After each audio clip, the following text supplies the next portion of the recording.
கரெக்டா அந்த ஆதர்ஷ் வித்யாலயா ஸ்கூலு. அப்ப இவங்க சிஸ்டர்ஸ் வந்து அவங்கள வந்து நான் வந்து அப்படி இப்படின்னு தாஜா பண்ணி என்ன கூட்டிட்டு அவங்கள ஃபர்ஸ்ட் கரெக்ட் பண்ணிட்டாரு. அப்புறம் தான் நம்ம ஸ்கூல் வாசல் அங்க உள்ள இருந்து நான் வெளில கார்ல வெயிட் பண்ணிட்டு இருக்கேன். நல்லா கொழுக்கு முழுக்கு நல்லா வந்து மூஞ்சி நல்லா பப்ளியா நல்லா கொழுக்கு முழுக்கு உள்ள இட்லி வச்ச மாதிரி குண்டா ஒரு பொண்ணு தலையில நல்லா எண்ணெய வச்சு வாரி அப்படி வெளில வந்தாங்க. அந்த டைம் ஆமா எண்ணெய் வச்சு வாரி ஜடை போட்டு அவங்க அம்மாக்குலாம் நல்ல ஹேர். இவங்களுக்கும் சின்ன வயசுல இன்னும் ரொம்ப நல்ல ஹேர். இப்பதான் இந்த ஷூட்டிங் இதெல்லாம் வந்து நிறைய ப்ராடக்ட்ஸ் எல்லாம் போட்டு போட்டு கெடுத்துக்கிட்டாங்க. கல்யாணம் எல்லாம் கொட்டிடுச்சு. நான் எவ்வளவு டீசென்ட்டா இப்ப தெரியுதாங்க நான் ஃபர்ஸ்ட் சொன்ன டயலாக் வந்து என்ன மீனிங் புரிஞ்சுது.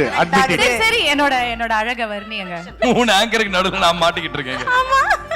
அப்படி வந்தாங்க.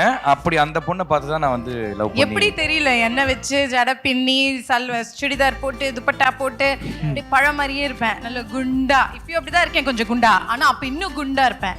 அதை பார்த்து எப்படி விழுந்தாருன்னு எனக்கு சத்தியமா இது வரைக்கும் தெரியல. இன்னி வரைக்கும் எனக்கு அந்த டவுட்டுங்க. நிஜமா சொல்றேன்.